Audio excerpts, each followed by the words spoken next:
Hubo un tiempo en que Israel fue uno, un solo pueblo, un solo templo, un solo rey, 12 tribus unidas por la fe y por la promesa, caminando bajo el mismo pacto. Era el reino que Dios había dado a su pueblo, una tierra donde manaba leche y miel, protegida de enemigos, bendecida con paz y prosperidad. Jerusalén brillaba como el corazón espiritual y político, y el templo de Salomón se erguía como símbolo de la presencia divina. Pero toda gloria es frágil, y la historia de Israel demuestra que la unidad puede romperse más rápido de lo que tarda en construirse. Lo que comenzó como un proyecto divino terminó dividido en dos reinos rivales, Israel al norte, Judá al sur. Y el motivo no fue solo político o económico, sino una mezcla peligrosa de orgullo, malas decisiones y corazones alejados de Dios. Para entender esta ruptura, hay que retroceder a los días de David. Bajo su mando, Israel alcanzó un nivel de unidad que no se había visto antes. David no solo fue un rey guerrero, sino un líder espiritual que puso a Dios en el centro de la nación. Tomó Jerusalén, la convirtió en capital y trasladó allí el Arca de la Alianza. Sus victorias militares aseguraron las fronteras y trajeron paz. Cuando murió, dejó a su hijo Salomón un reino fuerte, respetado por sus vecinos y lleno de riquezas. El reinado de Salomón fue el punto más alto de la historia de Israel. Su sabiduría era famosa en todo el mundo conocido. Gobernantes y reyes venían a escuchar sus palabras y a ver su esplendor. Construyó el Templo de Jerusalén, una obra majestuosa que centralizó el culto a Yahvé. Bajo su gobierno, Israel se convirtió en un centro de comercio, cultura y poder. Pero ese esplendor tenía un costo oculto. Las grandes obras, los palacios, las alianzas y la vida de lujo exigían recursos inmensos.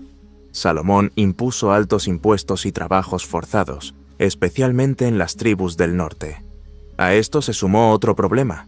Sus matrimonios con mujeres extranjeras introdujeron cultos paganos, y con ellos, la idolatría comenzó a mezclarse con la fe del pueblo. Cuando Salomón murió, su hijo Roboam heredó un reino brillante pero lleno de tensiones.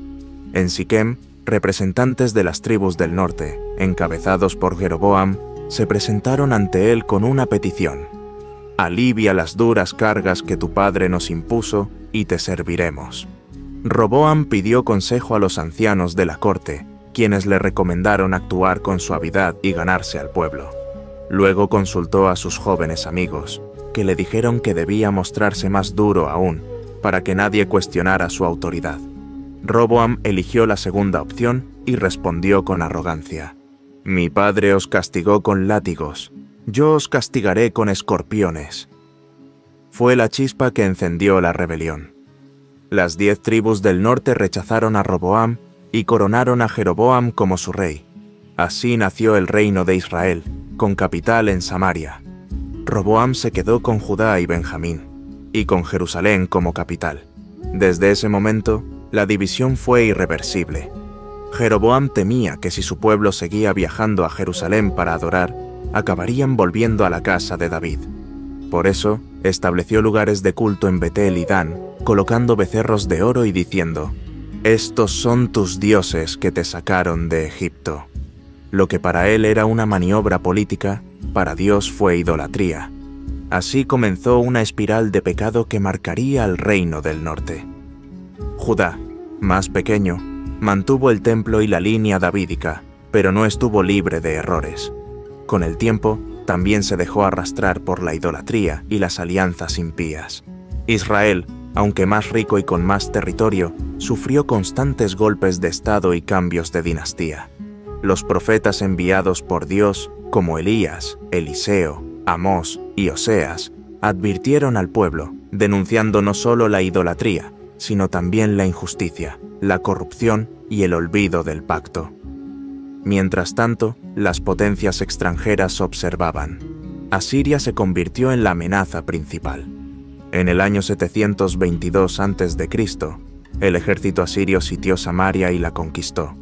Miles fueron deportados, y en su lugar llegaron colonos extranjeros que mezclaron sus costumbres y creencias con las del pueblo que quedaba. Así nació la comunidad samaritana, despreciada siglos después por los judíos.